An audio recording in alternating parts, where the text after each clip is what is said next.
morning, my dear students. This is Jay Krishnas, vocational teacher in CAAP, TTTM BHSS, Padasherikara. So, in the last session, that is in the volume 5, we had a detailed discussion on the concept of computer memory, and also we have been discussing various types of memory. കഴിഞ്ഞ സെഷനിൽ അല്ലെങ്കിൽ volume 5-ൽ നമ്മൾ പ്രധാനമായിട്ടും computer മെമ്മറിയെ കുറിച്ചാണ് പഠിച്ചുകൊണ്ടിരുന്നത്. അതിൻ്റെ concept വളരെ വിശദമായിട്ട് നമ്മൾ മനസ്സിലാക്കിയതുപോലെ തന്നെ ഡിഫറെൻ്റ് ടൈപ്സ് ഓഫ് മെമ്മറിയും നമ്മൾ പഠിച്ചുകൊണ്ടിരിക്കുകയായിരുന്നു അല്ലേ. പ്രധാനമായിട്ടും നമ്മൾ മനസ്സിലാക്കി കമ്പ്യൂട്ടർ മെമ്മറിയെ നമ്മൾക്ക് 4 തരത്തിൽ തിരിക്കാമെന്നുള്ളത്. ഏതൊക്കെയാണത്?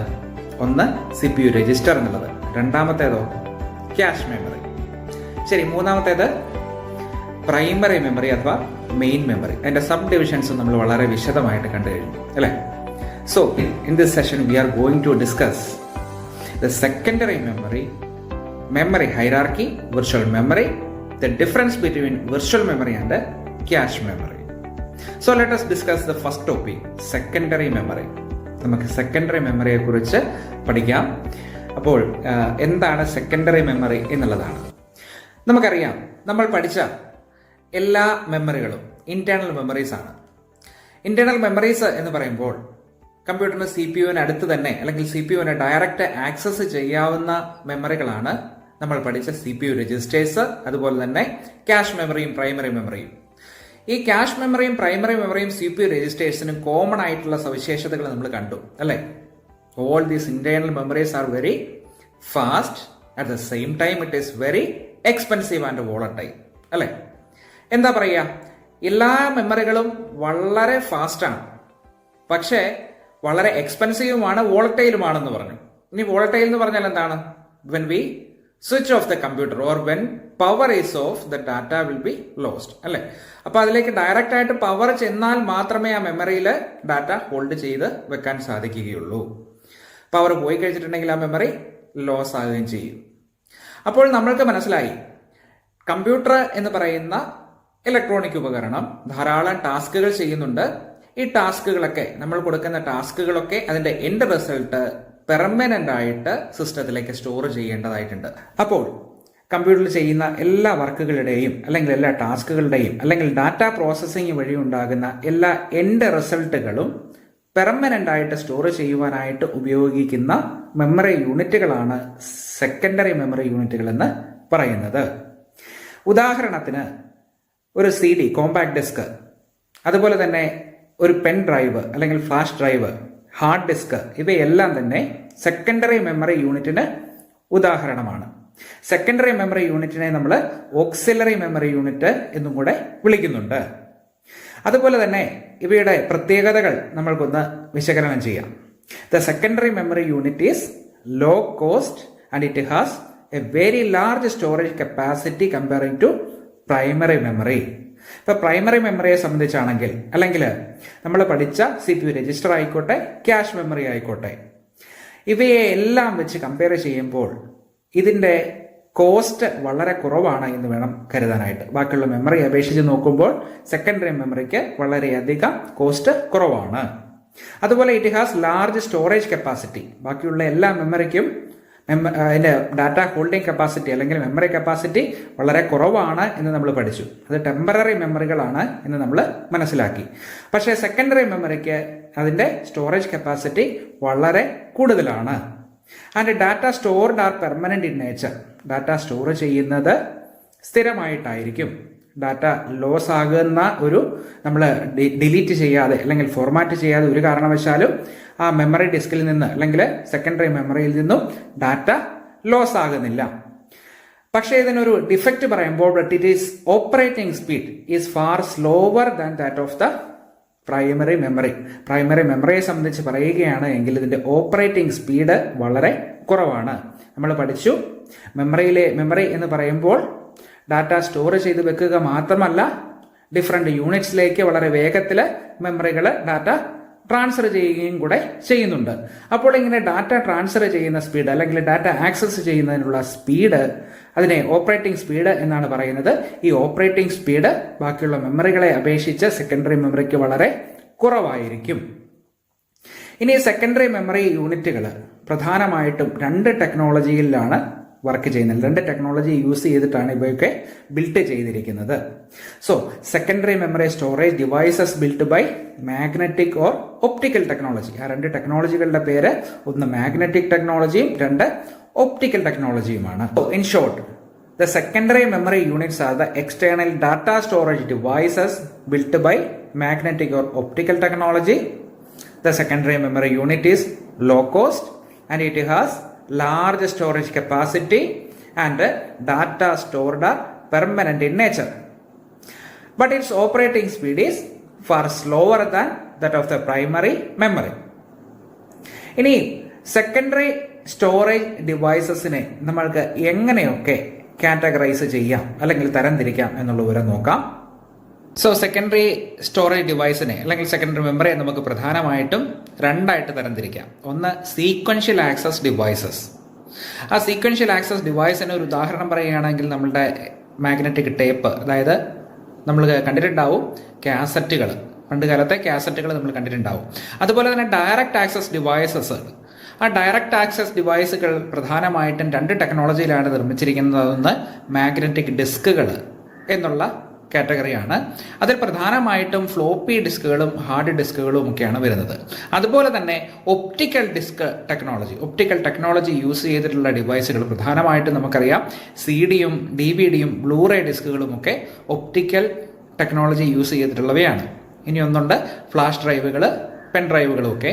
അപ്പോൾ നമ്മൾക്ക് ഇതിൽ പ്രധാനമായിട്ടും സീക്വൻഷ്യൽ ആക്സസ് ഡിവൈസുകൾ എങ്ങനെയാണ് വർക്ക് ചെയ്യുന്നത്, അതുപോലെ തന്നെ ഡയറക്റ്റ് ആക്സസ് ഡിവൈസുകൾ എങ്ങനെയാണ് വർക്ക് ചെയ്യുന്നത് എന്നുള്ള വിവരം മനസ്സിലാക്കാൻ ശ്രമിക്കാം. So let us see the first one, that is sequential access device.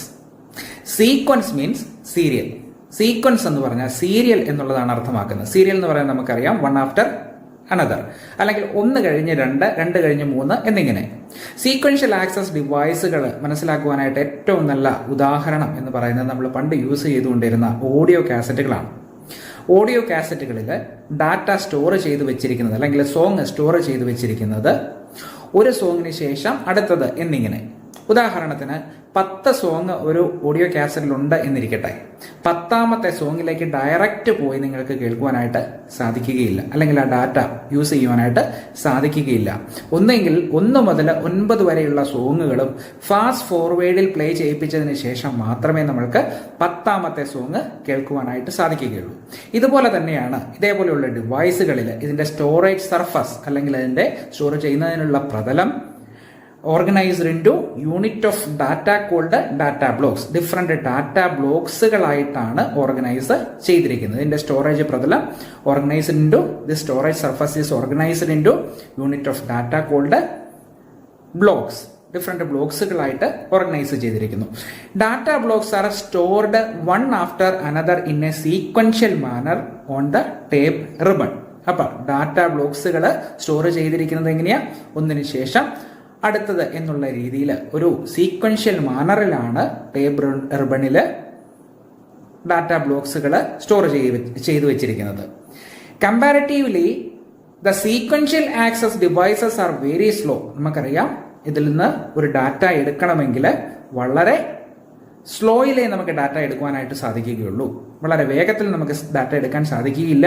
കാരണം ഒരു പർട്ടിക്കുലർ ഡാറ്റ നമ്മൾക്ക് പെട്ടെന്ന് എടുക്കണമെന്നുണ്ടെന്നെങ്കിൽ ബാക്കിയുള്ള എല്ലാ ഡാറ്റയും പ്ലേ ചെയ്യിപ്പിച്ചതിന് ശേഷം, അല്ലെങ്കിൽ ആ ഡാറ്റ ബ്ലോക്കിൽ കൂടെ കടന്നു പോയതിനു ശേഷം മാത്രമേ നമ്മൾക്ക് വേണ്ട ഡാറ്റയിലേക്ക് എത്തിച്ചേരുവാനായിട്ട് സാധിക്കുകയുള്ളൂ. അതുകൊണ്ട് തന്നെ these devices are very slow, but the storage capacity is very high. പക്ഷേ അതിനൊരു വലിയ ഗുണമുണ്ട്. എന്താണ്? അതിന്റെ സ്റ്റോറേജ് കപ്പാസിറ്റി, ഡാറ്റ സ്റ്റോർ ചെയ്ത് വെക്കാനായിട്ടുള്ള കപ്പാസിറ്റി വളരെ കൂടുതലായിരിക്കും. ഇപ്പം നമ്മൾ ഉദാഹരണത്തിന് പറഞ്ഞത് ഒരു മാഗ്നറ്റിക് ടേപ്പ് തന്നെ അല്ലേ? നമ്മൾ പറഞ്ഞ മാഗ്നറ്റിക് ടേപ്പാണ് നമ്മൾ ഈ പറഞ്ഞ ഓഡിയോ കാസറ്റിലൊക്കെ യൂസ് ചെയ്യുന്നത്. സീക്വൻഷ്യൽ ആക്സസ് ഡിവൈസുകൾ വളരെ നന്നായിട്ട് മനസ്സിലായി കാണുമെന്ന് വിചാരിക്കട്ടെ. So let us move to the next one, that is direct access device. Direct access device എന്ന് വിളിക്കാൻ കാരണം എന്താണ്? In direct access device we can access any addressed storage block directly. അതായത് നമ്മൾ സ്റ്റോർ ചെയ്ത് വെച്ചിരിക്കുന്ന ഡാറ്റ, ഉദാഹരണം പറയുകയാണെങ്കിൽ ഒരു CD-യിൽ നമ്മൾ സ്റ്റോർ ചെയ്ത് വെച്ചിരിക്കുന്ന ഡാറ്റ, അല്ലെങ്കിൽ ഒരു സോങ് 150ാമത്തെ സോങ് ആണെങ്കിൽ ആ 150ാമത്തെ സോങ് ഡയറക്റ്റ് ആയിട്ട് ആക്സസ് ചെയ്യുവാനായിട്ട് സാധിക്കും. അപ്പോൾ നമ്മൾ ഉദ്ദേശിക്കുന്ന അഡ്രസ് ബ്ലോക്കുകൾ അല്ലെങ്കിൽ അഡ്രസ്ഡ് സ്റ്റോറേജ് ബ്ലോക്കുകൾ നമുക്ക് ഡയറക്റ്റ് ആയിട്ട് ആക്സസ് ചെയ്യുവാനായിട്ട് സാധിക്കും എന്നുള്ളത് കൊണ്ടാണ് ഇതിനെ ഒരു ഡയറക്റ്റ് ആക്സസ് ഡിവൈസ് എന്ന് പറയുന്നത്. The computer can access any storage location on the surface of the disk directly using the read or write head. ഇനി ഈ സ്റ്റോറേജ് ലൊക്കേഷൻസ് ഒക്കെ ആക്സസ് ചെയ്യുന്നത് റീഡ് ഓർ റൈറ്റ് ഹെഡിന്റെ സഹായത്തോടു കൂടിയാണ്. എന്തിനാണ് ഈ റീഡ് ഓർ റൈറ്റ് ഹെഡ്? അതായത് ഡാറ്റ ഇങ്ങനെയുള്ള ഡിവൈസുകളിലേക്ക് റൈറ്റ് ചെയ്യണമെങ്കിൽ അല്ലെങ്കിൽ സ്റ്റോർ ചെയ്യണമെങ്കിൽ റൈറ്റ് ഹെഡ് യൂസ് ചെയ്യുന്നുണ്ട്. അതുപോലെ തന്നെ സ്റ്റോർ ചെയ്ത ഡാറ്റ നമ്മൾക്ക് തിരിച്ചെടുക്കണമെങ്കിൽ അല്ലെങ്കിൽ ആക്സസ് ചെയ്യണമെങ്കിൽ അതിന്റെ റീഡ് ഹെഡ് യൂസ് ചെയ്യുന്നുണ്ട്. So read or write head use ചെയ്തിട്ടാണ് ഡാറ്റ സ്റ്റോർ ചെയ്യുകയും റിട്രൈവ് ചെയ്യുകയും ആക്സസ് ചെയ്യുകയും ചെയ്യുന്നത്. ഇനി ഡയറക്റ്റ് ആക്സസ് ഡിവൈസിനെ നമ്മൾക്ക് പ്രധാനമായിട്ടും 2 കാറ്റഗറിയിൽ തരംതിരിക്കാം. അതിന്റെ ടെക്നോളജി അനുസരിച്ച് 2ആയിട്ട് തരംതിരിക്കാം. അതിൽ ഒന്നാമത്തേത് മാഗ്നറ്റിക് ഡിസ്ക്, രണ്ടാമത്തേതാവട്ടെ ഒപ്റ്റിക്കൽ ഡിസ്ക് എന്നുള്ളതാണ്. ഇനി എന്താണ് മാഗ്നറ്റിക് ഡിസ്കുകൾ എന്ന് പരിശോധിക്കാം. മാഗ്നറ്റൈസേഷൻ എന്ന് പറയുന്ന ടെക്നോളജി യൂസ് ചെയ്തിട്ടാണ് മാഗ്നറ്റിക് ഡിസ്കുകൾ പ്രവർത്തിക്കുന്നത്. അതായത് മാഗ്നറ്റിക് മെറ്റീരിയൽസ് അല്ലെങ്കിൽ കാന്തിക പദാർത്ഥങ്ങൾ യൂസ് ചെയ്തിട്ടാണ് ഇത്തരത്തിലുള്ള സ്റ്റോറേജ് ഡിവൈസുകൾ സൃഷ്ടിക്കുന്നത്. അതിനുദാഹരണമാണ് ഫ്ലോപ്പി ഡിസ്കുകളും ഹാർഡ് ഡിസ്കുകളും. ഇനി എന്താണ് ഒപ്റ്റിക്കൽ ഡിസ്ക് എന്ന് നോക്കാം. ഒപ്റ്റിക്കൽ ഡിസ്കിൽ പ്രധാനമായിട്ടും നമുക്ക് പറയാനായിട്ടുള്ളത് CD അഥവാ കോമ്പാക്ട് ഡിസ്ക്, DVD അഥവാ ഡിജിറ്റൽ വേഴ്സറ്റൈൽ ഡിസ്ക്, അതുപോലെ തന്നെ ബ്ലൂ റേ ഡിസ്കുകൾ തുടങ്ങിയവയാണ്. ഇവയുടെ പ്രധാന വ്യത്യാസം കോമ്പാക്ട് ഡിസ്കിൽ അല്ലെങ്കിൽ ഒരു CDയിൽ നമ്മൾക്ക് ഡാറ്റ കൊള്ളുന്നത് അല്ലെങ്കിൽ ഡാറ്റ ഹോൾഡിംഗ് കപ്പാസിറ്റി 700-750 MB വരെ മാത്രമാണ്. ഇനി ആ ഒരു പോരായ്മ പരിഹരിക്കുന്നതിന് വേണ്ടിയിട്ടാണ് DVD ഡിസ്കുകൾ ഇൻട്രൊഡ്യൂസ് ചെയ്തത്. DVD ഡിസ്കുകളുടെ ഡാറ്റ ഹോൾഡിംഗ് കപ്പാസിറ്റി ഏകദേശം 4.5 GB വരെയാണ്. അതുപോലെ തന്നെ DVD ഡിസ്കുകളിൽ ഡാറ്റ സ്റ്റോർ ചെയ്യുവാനായിട്ട് ഉപയോഗിക്കുന്നത് റെഡ് റേസ് ആണ്. റെഡ് ലേസർ ബീമുകൾ ഉപയോഗിച്ചിട്ടാണ് DVDകളിലും CD-കളിലും ഡാറ്റ സ്റ്റോർ ചെയ്യുവാനായിട്ടും റിട്രൈവ് ചെയ്യുവാനായിട്ടും സാധിക്കുന്നത്. ഇനി ബ്ലൂ റേ ഡിസ്കുകളിലാവട്ടെ ബ്ലൂ റേസ് ആണ്. ബ്ലൂ ലേസർ ബീമുകൾ ഉപയോഗിച്ചിട്ടാണ് അതിൽ ഡാറ്റ സ്റ്റോർ ചെയ്യുന്നതും അതുപോലെ തന്നെ റിട്രൈവ് ചെയ്യുന്നതും. ഇനി ബ്ലൂ റേ ഡിസ്കിന്റെ പ്രത്യേകത എന്താണ്? ഹൈ റെസൊല്യൂഷനിലുള്ള ഡാറ്റകൾ സ്റ്റോർ ചെയ്യുന്നതിന് വേണ്ടിയിട്ടാണ് ബ്ലൂ റേ ഡിസ്കുകളൊക്കെ ഉപയോഗിക്കുന്നത്. 25 GB വരെയുള്ള ഡാറ്റകളൊക്കെ സ്റ്റോർ ചെയ്യുവാനായിട്ട് ബ്ലൂ റേ ഡിസ്കുകൾ നമ്മൾ ഉപയോഗിക്കാറുണ്ട്. അപ്പോൾ നിങ്ങൾക്ക് ഡയറക്റ്റ് ആക്സസ് ഡിവൈസിനെ കുറിച്ചും മാഗ്നറ്റിക് ഡിസ്കിനെ കുറിച്ചും ഒപ്റ്റിക്കൽ ഡിസ്കുകളെ കുറിച്ചും ഒക്കെ ഒരു നല്ല രീതിയിൽ മനസ്സിലായി കാണുമെന്ന് വിചാരിക്കട്ടെ. So let us move to the next topic, that is memory hierarchy. So let us discuss the memory hierarchy. നമുക്ക് മെമ്മറി ഹൈറാർക്കി എന്താണ് എന്ന് പരിശോധിക്കാം. ഹൈറാർക്കി എന്ന് പറഞ്ഞാൽ അതിന്റെ അർത്ഥം എന്താണ്? അധികാര ശ്രേണി എന്നുള്ളതാണ്. അപ്പോൾ what is a memory hierarchy? A memory hierarchy is the arrangement of different computer memories in the form of a pyramid on the basis of its access time or speed, cost and storage capacity. അപ്പോൾ കമ്പ്യൂട്ടറിലെ different ആയിട്ടുള്ള മെമ്മറികളെ നമ്മൾ മനസ്സിലാക്കി. അപ്പോൾ ഇങ്ങനെയുള്ള വ്യത്യസ്തങ്ങളായിട്ടുള്ള കമ്പ്യൂട്ടറിലെ മെമ്മറികളെ അതിൻ്റെ സ്പീഡും ചിലവുകളും അതുപോലെ തന്നെ സ്റ്റോറേജ് കപ്പാസിറ്റിയും അടിസ്ഥാനപ്പെടുത്തി ഒരു പിരമിഡിന്റെ രൂപത്തിൽ അറേഞ്ച് ചെയ്തിരിക്കുന്നതിനെയാണ് മെമ്മറി ഹൈറാർക്കി എന്നതുകൊണ്ട് അർത്ഥമാക്കുന്നത്. അപ്പോൾ നമ്മൾക്ക് ഈ മെമ്മറി ഹൈറാർക്കി ഒന്ന് പരിശോധിക്കാം. ഈ പിരമിഡിന്റെ ഏറ്റവും മുകൾ വശത്ത് സ്ഥിതി ചെയ്യുന്ന മെമ്മറി ഏതാണ്? CPU രജിസ്റ്റർ എന്നുള്ളതാണ്. CPU രജിസ്റ്റർ ഏറ്റവും മുകളിൽ വെക്കാൻ കാരണം സെൻട്രൽ പ്രോസസ്സിംഗ് യൂണിറ്റ് അല്ലെങ്കിൽ പ്രോസസ്സറുമായിട്ട് ഏറ്റവും അടുത്തിരിക്കുന്ന മെമ്മറി അല്ലെങ്കിൽ പ്രോസസ്സറിനുള്ളിൽ തന്നെ സ്ഥിതി ചെയ്യുന്ന മെമ്മറിയാണ് CPU രജിസ്റ്റർ എന്നുള്ളത്. അപ്പോൾ നമ്മൾക്കറിയാം CPUവിനെ ഡയറക്റ്റ് ആയിട്ട് അല്ലെങ്കിൽ പ്രോസസ്സറിന് ഡയറക്റ്റ് ആയിട്ട് ആക്സസ് ചെയ്യാവുന്ന മെമ്മറിയാണ് CPU രജിസ്റ്റർ എന്ന് പറയുന്നത്. ഇതിൽ ഡാറ്റ ഹോൾഡിംഗ് കപ്പാസിറ്റി എത്രയാണ്? ഏതാനും ബൈറ്റുകൾ മാത്രമേ ഉള്ളൂ. അപ്പോൾ ഡാറ്റ ഹോൾഡിംഗ് കപ്പാസിറ്റി വളരെ കുറവാണ്, പക്ഷേ ഏറ്റവും സ്പീഡായിട്ടുള്ള മെമ്മറിയാണ്. അതുപോലെ തന്നെ ഇതിന്റെ കോസ്റ്റും വളരെ കൂടുതലാണ് എന്ന് കാണാം. ഇനി രണ്ടാമത്തെ ലെവലിലുള്ള മെമ്മറീസ് നമുക്ക് പരിശോധിക്കാം. അത് എന്താണ്? ലെവൽ 1 ക്യാഷ് മെമ്മറിയും ലെവൽ 2 ക്യാഷ് മെമ്മറിയുമാണ്. അപ്പോൾ പ്രൈമറി മെമ്മറിക്കും CPU രജിസ്റ്ററിനും ഇടയ്ക്കാണ് ഈ മെമ്മറികളൊക്കെ സ്ഥിതി ചെയ്യുന്നത്. അപ്പോൾ ഈ രണ്ട് മെമ്മറിക്കും എന്താണ് പ്രത്യേകത? ലെവൽ 1 ക്യാഷ് മെമ്മറിക്ക് CPU രജിസ്റ്ററിനെക്കാട്ടിലും ഡാറ്റ ഹോൾഡിംഗ് കപ്പാസിറ്റി ഉണ്ട്. ഏതാനും എം ബികൾ അടുത്ത് നമുക്ക് അതിന്റെ യൂണിറ്റ് MB എന്നാണ്, മെഗാബൈറ്റിൽ ആണ് CPU ക്യാഷ് മെമ്മറിയുടെ കപ്പാസിറ്റി പറയുന്നത്. അപ്പം ഏതാനും MB ഡാറ്റ സ്റ്റോർ ചെയ്ത് വെക്കുവാനായിട്ട് സാധിക്കും. അതുപോലെ CPU രജിസ്റ്ററിനെക്കാട്ടിലും സ്വല്പം വില കുറവാണ് ഈ രണ്ട് മെമ്മറികൾക്കും എന്ന് കാണാം. L2 ക്യാഷ് മെമ്മറിക്കാണെങ്കിൽ L1 ക്യാഷ് മെമ്മറിയെക്കാട്ടിലും ഡാറ്റ ഹോൾഡിംഗ് കപ്പാസിറ്റി കൂടുതലുണ്ട് എന്ന് വേണം കരുതാനായിട്ട്. ഇനി അടുത്ത മെമ്മറി ഏതാണ്? Primary memory, random access memory, read only memory നമ്മൾ കണ്ടു. അപ്പോൾ റാൻഡം ആക്സസ് മെമ്മറിയെ സംബന്ധിച്ച് നമ്മൾ പറയുകയാണെങ്കിൽ ഈ മൂന്ന് മെമ്മറിയെക്കാട്ടിലും, അതായത് CPU രജിസ്റ്ററും cache memory level 1 level 2 cache മെമ്മറിയെക്കാട്ടിലും ഡാറ്റ ഹോൾഡിംഗ് കപ്പാസിറ്റി കൂടുതലാണ്. അതിന്റെ കപ്പാസിറ്റി GB-യിലാണ് അളക്കുന്നത്, അല്ലെ, ജിഗാബൈറ്റിലാണ്. അപ്പോൾ ഈ റാമിനെ സംബന്ധിച്ച് ബാക്കി CPU രജിസ്റ്ററിനെക്കാട്ടിലും അതുപോലെ തന്നെ ക്യാഷ് മെമ്മറിയെക്കാട്ടിലും സ്പീഡ് കുറവാണ് എന്ന് വേണം നമ്മൾ മനസ്സിലാക്കാനായിട്ട്. അതുപോലെ തന്നെ അതിന്റെ ചിലവ് ബാക്കിയുള്ള മെമ്മറിയെ അപേക്ഷിച്ച് കുറച്ച് കുറവാണ്. ഇനി അടുത്ത മെമ്മറി നമ്മൾ ഇപ്പോൾ പഠിച്ച സെക്കൻഡറി മെമ്മറിയാണ്. സെക്കൻഡറി മെമ്മറിയെ സംബന്ധിച്ച് ധാരാളം ഡാറ്റ സ്റ്റോറേജ് കപ്പാസിറ്റി ഉണ്ട്. അതിന്റെ ഡാറ്റ ഹോൾഡിംഗ് കപ്പാസിറ്റി എത്രയാണ്? 1 ടെറാബൈറ്റ് അല്ല, അതിന് മുകളിൽ പെറ്റാബൈറ്റ് വരെ നമ്മൾക്ക് ഡാറ്റ സ്റ്റോറേജ് കപ്പാസിറ്റി ഉണ്ട്. അതുപോലെ തന്നെ അതിന്റെ എക്സ്പെൻസ് അല്ലെങ്കിൽ കോസ്റ്റ് വളരെ കുറവാണ് എന്ന് കാണാം. അതുപോലെ തന്നെ അതിന്റെ സ്പീഡ് വളരെ കുറവാണ്, ബാക്കിയുള്ള മെമ്മറി അപേക്ഷിച്ച് വളരെ കുറവാണ് എന്ന് കാണാം. അപ്പോൾ ഇതിന്റെ ടോപ്പ് ടു ബോട്ടം എന്താണ് സംഭവിച്ചിരിക്കുന്നത്? Top to bottom it increases the storage capacity. അപ്പം മുകളിൽ നിന്ന് താഴേക്ക് വരുന്തോറും എന്താണ് സംഭവിച്ചിരിക്കുന്നത്? എന്താണ് കൂടുന്നത്? അതിന്റെ സ്റ്റോറേജ് കപ്പാസിറ്റി കൂടിക്കൊണ്ടിരിക്കും. CPU രജിസ്റ്ററിന് ഏറ്റവും കുറഞ്ഞ സ്റ്റോറേജ് കപ്പാസിറ്റി ആണ് എങ്കിൽ താഴെ സെക്കൻഡറി മെമ്മറി വരുമ്പോൾ അതിന്റെ സ്റ്റോറേജ് കപ്പാസിറ്റി ഏറ്റവും കൂടുതലാണ് എന്ന് കാണാം. ഇനി ബോട്ടം ടു ടോപ്പ് ആണെങ്കിലോ, ബോട്ടം ടു ടോപ്പ് താഴെ നിന്ന് മുകളിലേക്കാണെങ്കിൽ it increase it speed and cost. അതായത് കോസ്റ്റും ഇതിന്റെ സ്പീഡും താഴെ നിന്ന് മുകളിലേക്ക് പോകും തോറും കൂടി വരുന്നതായിട്ട് കാണാനായിട്ട് സാധിക്കും. സോ മെമ്മറി ഹൈറാർക്കി നമ്മൾ ഡിസ്കസ് ചെയ്തു, വ്യക്തമായി മനസ്സിലായി കാണുമെന്ന് വിചാരിക്കട്ടെ.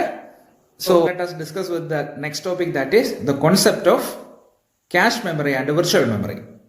വിർച്വൽ മെമ്മറിയെ കുറിച്ച് പഠിക്കുന്നതിന് മുമ്പ് ക്യാഷ് മെമ്മറിയുടെ കൺസെപ്റ്റിനെ കുറിച്ച് കുറച്ച് കാര്യങ്ങൾ കൂടെ മനസ്സിലാക്കാനായിട്ടുണ്ട്. നമ്മൾ വോളിയം നമ്പർ 5 ക്യാഷ് മെമ്മറിയെ കുറിച്ച്, അതിന്റെ ഫംഗ്ഷനെ കുറിച്ച് വളരെ വിശദമായിട്ട് മനസ്സിലാക്കുകയുണ്ടായി.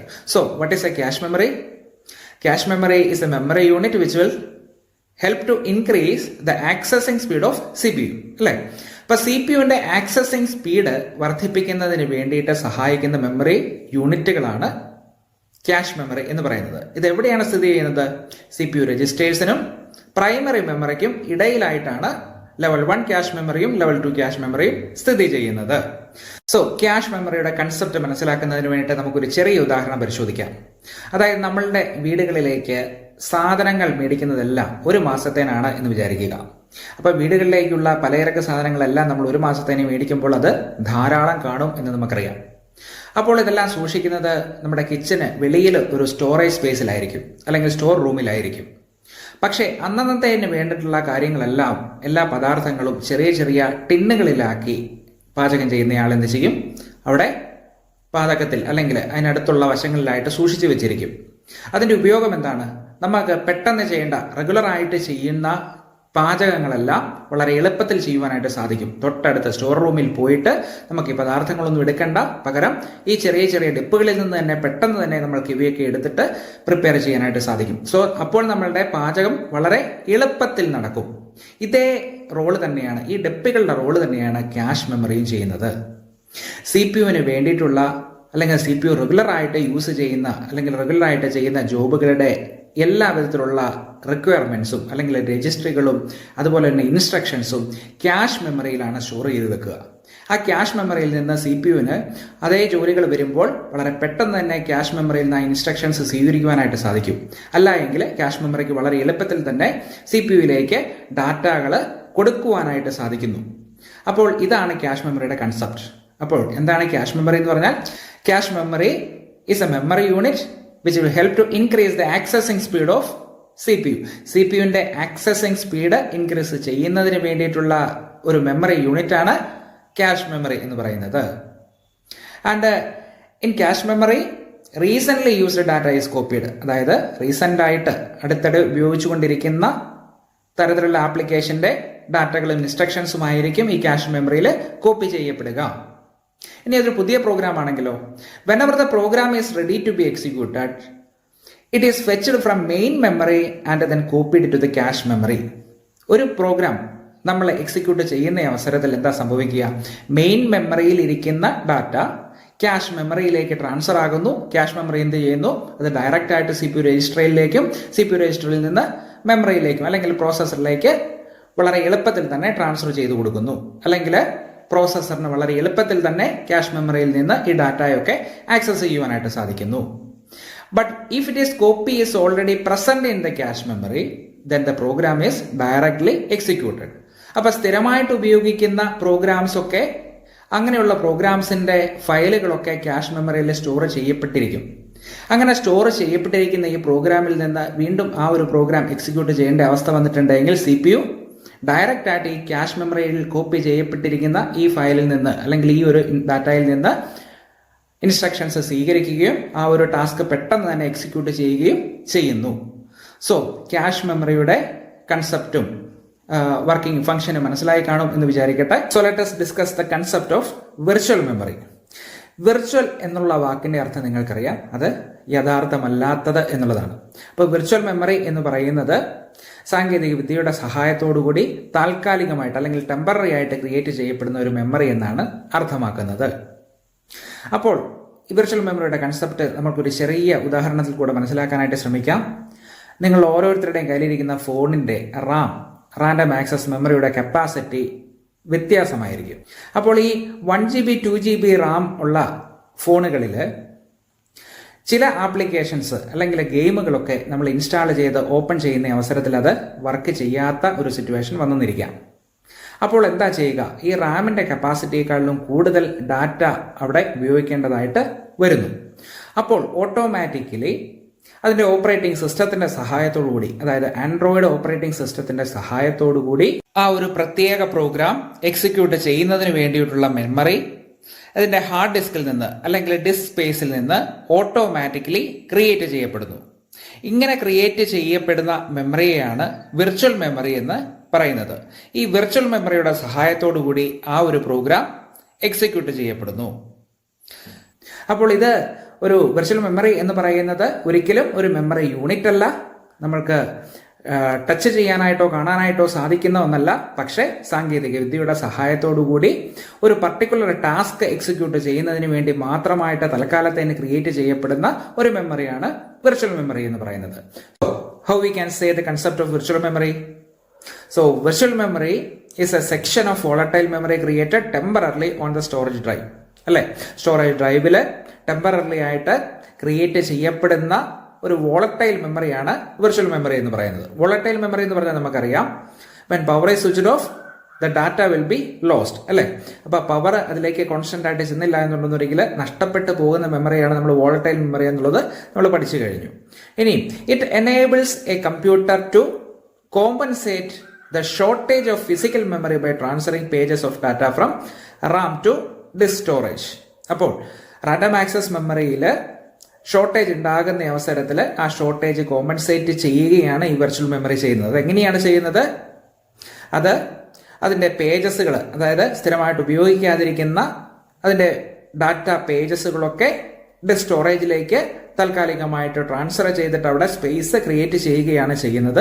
സോ ഇങ്ങനെ പേജസ് ട്രാൻസ്ഫർ ചെയ്യുന്നതും തിരിച്ച് ആ ഒരു ഫംഗ്ഷൻ കഴിഞ്ഞെങ്കിൽ തിരിച്ച് റാമിലേക്ക് വീണ്ടും റീട്രാൻസ്ഫർ ചെയ്യുകയും ചെയ്യുന്ന പ്രോസസ്സിന് പറയുന്ന പേരാണ് സ്വാപ്പിംഗ് എന്നുള്ളത്. സ്വാപ്പ് ഫയൽ എന്ന് പറയും. സ്വാപ്പ് ഫയൽ സിസ്റ്റമാണ് വിർച്വൽ മെമ്മറിയുടെ യൂസ് ചെയ്യുന്നത്. ഇനി virtual memory increase the capacity of main memory. Main മെമ്മറിയുടെ കപ്പാസിറ്റി ഇൻക്രീസ് ചെയ്യുകയാണ് വിർച്വൽ മെമ്മറി ചെയ്യുന്നത്. ഇനി നമുക്ക് പറയാം virtual memory it is not a storage unit and it is a technique. പ്രത്യേകമായിട്ട് ഓർക്കണം, വിർച്വൽ മെമ്മറി ഒരിക്കലും ഒരു സ്റ്റോറേജ് യൂണിറ്റ് അല്ല. We cannot touch and see the virtual memory. അല്ലെങ്കിൽ ആ ഒരു വിർച്വൽ മെമ്മറി യൂണിറ്റിനെ നമുക്ക് ടച്ച് ചെയ്യുകയോ കാണുകയോ ചെയ്യാനായിട്ട് സാധിക്കില്ല. ഇതൊരു ടെക്നിക്കിന്റെ ബേസിൽ അല്ലെങ്കിൽ സാങ്കേതിക വിദ്യയുടെ ബേസിൽ ക്രിയേറ്റ് ചെയ്യപ്പെടുന്ന ഒരു താൽക്കാലിക മെമ്മറി മാത്രമാണ്. ഒരു പർട്ടിക്കുലർ പ്രോഗ്രാം എക്സിക്യൂട്ട് ചെയ്യേണ്ട അവസരത്തിൽ മാത്രം ക്രിയേറ്റ് ചെയ്യപ്പെടുന്ന മെമ്മറിയാണ് വിർച്വൽ മെമ്മറി എന്ന് പറയുന്നത്. ഇനി ഒരു കമ്പ്യൂട്ടർ മെമ്മറിയിൽ ഓരോ പ്രോഗ്രാംസുകൾ അല്ലെങ്കിൽ ആ ഒരു മെമ്മറിയുടെ സൈസിനെക്കാട്ടിലും വലിയ പ്രോഗ്രാംസുകളെ നമുക്ക് വളരെ എളുപ്പത്തിൽ എക്സിക്യൂട്ട് ചെയ്യാൻ സാധിക്കും എന്നുള്ളതാണ് വിർച്വൽ മെമ്മറിയുടെ ഗുണം എന്നുള്ളത് നമ്മൾ ഓർത്ത് വെക്കുക, എടുത്തു പറയുക. വിർച്വൽ മെമ്മറിയുടെ കൺസെപ്റ്റ് നിങ്ങൾക്ക് വളരെ നന്നായിട്ട് മനസ്സിലായി കാണുമെന്ന് വിചാരിക്കട്ടെ. So let us move to the next topic, that is the difference between cache memory and virtual memory. Virtual മെമ്മറിയും ക്യാഷ് മെമ്മറിയും തമ്മിലുള്ള പ്രധാനപ്പെട്ട ഡിഫറൻസുകൾ, പോയിന്റ്സ് ഓഫ് ഡിഫറൻസുകളാണ് നമ്മളിവിടെ ഡിസ്കസ് ചെയ്യാനായിട്ട് പോകുന്നത്. പ്രധാനപ്പെട്ട ഒന്നാമത്തെ പോയിന്റ് ഓഫ് ഡിഫറൻസ് നമ്മൾ അതിന്റെ ഫംഗ്ഷൻ അനുസരിച്ചാണ്, അതിന്റെ ധർമ്മം എന്താണ് എന്നുള്ളതാണ്. വിർച്വൽ മെമ്മറിയെ സംബന്ധിച്ച് it increase the capacity of main memory. Main മെമ്മറിയുടെ കപ്പാസിറ്റി ഇൻക്രീസ് ചെയ്യാനായിട്ടാണ് വിർച്വൽ മെമ്മറി യൂസ് ചെയ്യുന്നത്. വേറാസ് the cache memory increase the speed of CPU.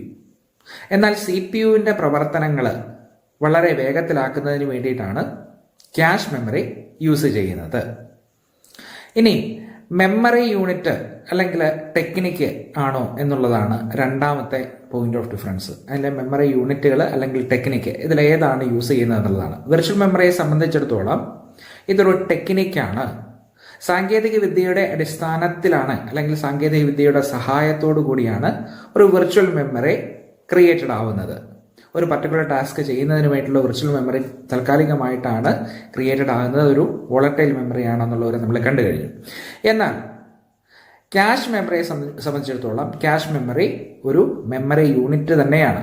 നമ്മൾക്കത് കാണുവാനായിട്ട് സാധിക്കും, അല്ലെങ്കിൽ അതിൻ്റെ ഒരു പ്രസൻസ് നമ്മൾക്ക് അവിടെ അനുഭവിക്കുവാനായിട്ട് സാധിക്കും എന്നുള്ളതാണ്. അപ്പോൾ മെമ്മറി യൂണിറ്റ് ഓർ ടെക്നിക്ക് എന്നുള്ള രണ്ടാമത്തെ പോയിന്റ് ക്ലിയർ ആയി എന്ന് വിചാരിക്കട്ടെ. മൂന്നാമത്തെ പോയിന്റ് ഓഫ് ഡിഫറൻസ് അതിൻ്റെ സൈസാണ്. ഇപ്പം സൈസിനെ സംബന്ധിച്ച് നമ്മൾ പറയുകയാണെങ്കിൽ വിർച്വൽ മെമ്മറിയുടെ സൈസ് എന്ന് പറയുന്നത് ക്യാഷ് മെമ്മറിയുടെ സൈസിനേക്കാളും വളരെ വലുതാണ് എന്ന് നമ്മൾ മനസ്സിലാക്കണം. കാരണം നമ്മൾക്ക് ഒരു പ്രോഗ്രാം എക്സിക്യൂട്ട് ചെയ്യാനായിട്ട് ഹാർഡ് ഡിസ്കിന്റെ കപ്പാസിറ്റി അല്ലെങ്കിൽ ഡിസ്ക് സ്പേസിന്റെ കപ്പാസിറ്റി എത്രയുണ്ടോ അത്രയും സ്പേസ് തന്നെ വിർച്വൽ മെമ്മറിയിലേക്ക് അല്ലെങ്കിൽ വിർച്വൽ മെമ്മറി ആയിട്ട് ക്രിയേറ്റ് ചെയ്യാനായിട്ട് സാധിക്കും എന്നുള്ളതാണ് ആ ഒരു ടെക്നിക്ക് യൂസ് ചെയ്തിട്ട്. ക്യാഷ് മെമ്മറിയുടെ കപ്പാസിറ്റി നമ്മൾ ഏതാനും MB-കളൊക്കെ കാണത്തുള്ളൂ. അപ്പോൾ വിർച്വൽ മെമ്മറിക്കാണ് ക്യാഷ് മെമ്മറിയെക്കാട്ടിലും കപ്പാസിറ്റി കൂടുതൽ. സോ നമുക്ക് പറയാം സൈസിന്റെ കാര്യത്തിൽ the size of virtual memory is greater than cache memory എന്ന് പറയാം. അതുപോലെ തന്നെ ക്യാഷ് മെമ്മറിയെ സംബന്ധിച്ചോ the size of cache memory is less than virtual memory എന്ന് നമുക്ക് പറയാം. ഇനി നാലാമത്തെ പോയിന്റ് ഓഫ് ഡിഫറൻസ്, ഇത് ആരാണ് മാനേജ് ചെയ്യുന്നത്? Who manages all these memory? ഈ മെമ്മറികളൊക്കെ ആരാണ് മാനേജ് ചെയ്യുന്നത് എന്നുള്ളതാണ്. വിർച്വൽ മെമ്മറിയെ സംബന്ധിച്ച് ആ മെഷീനിൽ ഇൻസ്റ്റാൾ ചെയ്തിരിക്കുന്ന ഓപ്പറേറ്റിംഗ് സിസ്റ്റം ഏതാണോ ആ ഓപ്പറേറ്റിംഗ് സിസ്റ്റമാണ് വിർച്വൽ മെമ്മറി ക്രിയേറ്റ് ചെയ്യുന്നത്. പക്ഷേ ക്യാഷ് മെമ്മറിയുടെ കാര്യത്തിലാണെങ്കിൽ അതൊരു ഹാർഡ്വെയർ യൂണിറ്റുകൾ തന്നെയാണ് ആ മെമ്മറി മാനേജ് ചെയ്യുന്നത്. ഹാർഡ്വെയർ എന്ന് പറഞ്ഞാൽ നമുക്കറിയാം, ഹാർഡ്വെയർ എന്ന് പറയുന്നത് നമ്മൾക്ക് കാണാനായിട്ടും സ്പർശിക്കാനായിട്ടും സാധിക്കുന്ന കമ്പ്യൂട്ടറിൻ്റെ ഭാഗങ്ങളെ തന്നെ ഹാർഡ്വെയർ എന്ന് പറയാം. അപ്പോൾ ഹാർഡ്വെയർ യൂണിറ്റുകൾ തന്നെയാണ് ഈ ക്യാഷ് മെമ്മറി മാനേജ് ചെയ്യുന്നത്. എന്നാൽ സോഫ്റ്റ്വെയർ ആയിട്ടുള്ള ഓപ്പറേറ്റിംഗ് സിസ്റ്റമാണ് വിർച്വൽ മെമ്മറിയെ മാനേജ് ചെയ്യുന്നത്. അപ്പോൾ ഈ പോയിന്റും നിങ്ങൾക്ക് മനസ്സിലായി എന്ന് വിചാരിക്കട്ടെ. So let us move to the next point of difference, that is mapping framework. Virtual മെമ്മറിയെ സംബന്ധിച്ച് അതിൻ്റെ ഡാറ്റ ലൊക്കേറ്റ് ചെയ്യുന്നതിന് വേണ്ടിയിട്ട് ഓപ്പറേറ്റിംഗ് സിസ്റ്റം പ്രൊവൈഡ് ചെയ്യുന്ന ഒരു പ്രോഗ്രാം അല്ലെങ്കിൽ ഒരു ഫെസിലിറ്റിയാണ് മാപ്പിംഗ് ഫ്രെയിംവർക്ക് എന്ന് പറയുന്നത്. അപ്പോൾ ഡാറ്റ കൃത്യമായിട്ട് ലൊക്കേറ്റ് ചെയ്യുന്നതിന് വേണ്ടിയിട്ട് മാത്രമാണ് ഇങ്ങനെയൊരു മാപ്പിംഗ് ഫ്രെയിംവർക്ക് യൂസ് ചെയ്യുന്നത്. എന്നാൽ ക്യാഷെ മെമ്മറിയിൽ ഇങ്ങനെയൊരു മാപ്പിംഗ് ഫ്രെയിംവർക്കിന്റെ ആവശ്യം ഇല്ല എന്നുള്ളതാണ് അവസാനത്തെ പോയിന്റ് ഓഫ് ഡിഫറൻസ് നമ്മൾ പറഞ്ഞത്. അപ്പോൾ ഈ 5 പോയിന്റ് ഓഫ് ഡിഫറൻസ് നിങ്ങൾക്ക് നന്നായിട്ട് മനസ്സിലായി കാണുമെന്ന് വിചാരിക്കട്ടെ. സോ നമ്മുടെ ക്ലാസ്, ഈ സെഷൻ ഇവിടെ അവസാനിക്കുകയാണ്. നിങ്ങൾക്ക് ഏതെങ്കിലും തരത്തിലുള്ള സംശയം ഈ സെഷനെ പറ്റി, കഴിഞ്ഞ സെഷനെ പറ്റി ഉണ്ട് എങ്കിൽ നിങ്ങൾക്ക് എന്നെ വിളിക്കാം. Thank you.